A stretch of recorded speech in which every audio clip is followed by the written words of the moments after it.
Congratulations for making it this far. You now officially know more about Facebook marketing than the vast majority of marketers out there and are poised to start seeing real results from the network.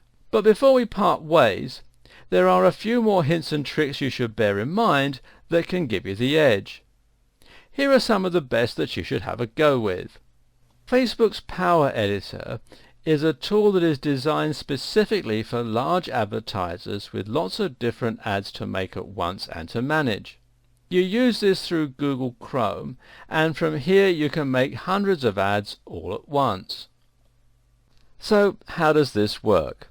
Well, once you've got it from facebook.com/ads/manage/Power Editor using your Chrome browser, and you have to use Chrome for it to work properly, you'll next be able to download your accounts.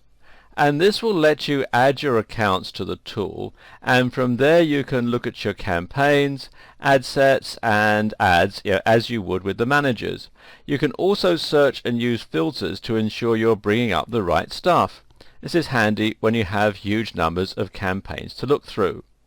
You'll then be able to create, edit, duplicate, undo, delete, save audiences, export, import, split audience for split testing again, compare the performance of ads, add tags for finding ads more easily in future, and edit the settings of the tool.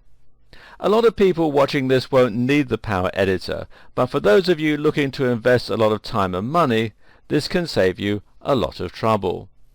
Facebook marketing and Facebook advertising both work much more effectively when you have a good content marketing strategy to back them up. Content marketing is the process of using blog posts, articles and other content to try and build trust with your audience and to get them to see you as an authority in your niche or industry. At the same time, content marketing is effective for generating likes and shares, because if you have a great article on your page, then you can encourage people to like and share it.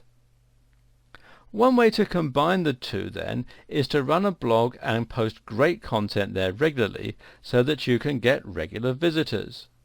Do this and include the Shareaholic WordPress plugin so that your visitors can easily share your content to their Facebook pages, and you can install this plugin from within the WordPress dashboard. At the same time, make sure you are posting your content to your Facebook as page post links. This way you can get more people to read your content, especially if you give it a good picture and a good title that sounds interesting. Don't be derivative, try to stand out, and this will make your content much more likely to share quickly and easily. You should also add a link to your Facebook page from your blog and any other content you create, such as a YouTube channel. Ideally, someone will come to your site regularly because they find your writing interesting, and they will then see that you've got a link to your Facebook page at the top. If you're getting at least a few hundred visitors to your site a day, and you have a visible prominent link to your Facebook page there, you'll find that this gets you at least a couple of new likes a week pretty easily and reliably. Another tip is to add a mailing list to your content. A brilliant benefit of this is that all the people who sign up to your mailing list will be directly reachable from then on, rather than being reachable only through Facebook, which puts you at the mercy of a third-party service. Not everything you post has to be your own. If you have a page, there's nothing to stop you sharing relevant links to interesting things you found. Now, why would you want to share a link to a site other than your own and pay for the privilege? Simple. Because if someone likes that post, it's your post that will receive the like. This is pretty smart. You upload Gangnam Style just when it's taking off, and by doing so you get to receive all the likes. Share a cute dog and you'll get loads of likes guaranteed. That said though, you also need to think about how what you're sharing is going to impact on your brand. You need to cater to your target demographic, and you need to stay on point as much as possible. The question then is, how do you find amazing content that you can share that's relevant to your company? One tip is just to follow lots of other people. That way you can see what's working for them, and you can even borrow those things to use on your own page. Another method is to use BuzzSumo, which you can read about here at buzzsumo.com. And BuzzSumo is a tool that's specifically designed for finding trending content, and it allows you to see what's getting lots of shares and likes. Keep an eye on this and you'll be able to find inspiration to share through your own channels. As mentioned early on in this series, it's important to think of your Facebook marketing in the broader context of your overall campaign and goals. We've already seen how it can work well with content marketing, but at the same time, it can also be combined with influencer marketing, with SEO, and with Google AdWords. We've seen that AdWords and Facebook ads are quite different, so why not use them to target different sections of your audience? What's more, you should also work on other social media channels like Twitter, LinkedIn, and Google+. Then across all of these different platforms, you should make sure you're consistently using the same username and the same logo.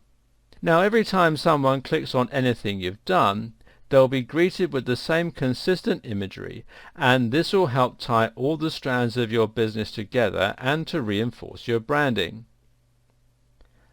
The old adage in the world of social media is be everywhere, and this is very good advice. The last tip I'll share is one of the single most powerful when it comes to making your ads a hit, and that's to play to ego. Now, what's meant by this? Simply that the most successful posts are the ones that allow your readers to be, a little narcissistic. In other words, take into account the fact that most people share content on social media because they think it shows themselves in a good light and because they're expressing themselves. Why would you like a post on Facebook? Is it because you want other people to read that post? Or is it because you want other people to see that you've liked it? Do you like posts about black holes in space sometimes so that you look intellectual? Or posts about charities so that you look generous and thoughtful? A lot of people do. And so, if your objective is to try and promote as many shares and as many likes for your ads as possible, you need to try and post things that people will want to share and that will make them look good. Another good way is to target a specific niche, such as people who work from home or people who work out. That way, people belonging to those groups will likely share the content to demonstrate their continued allegiance to that way of life. Humans are a funny bunch. While we might seem egocentric though, there is one common reason that we share content, and that's because it's a form of communication. Again, this is why it can be effective to write articles that describe a specific type of person, because that way people will want to share the content with their friends who fit that mold. When designing any ad and looking for engagement, ask yourself, would you be likely to click share or like if you saw it?